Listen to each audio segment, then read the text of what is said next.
We'll talk about how to fix or how to solve the problem of hidden chats on Messenger.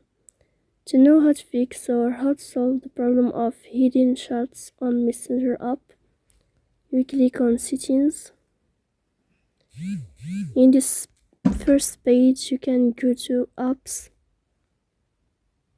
as you see here, and you can click on Messenger app. Then you can click on First App, and you can click OK. After that, you'll enter to Storage. Then you can click on Clear Cache.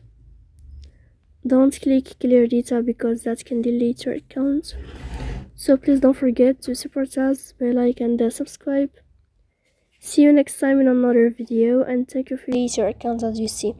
So please don't forget to support us by like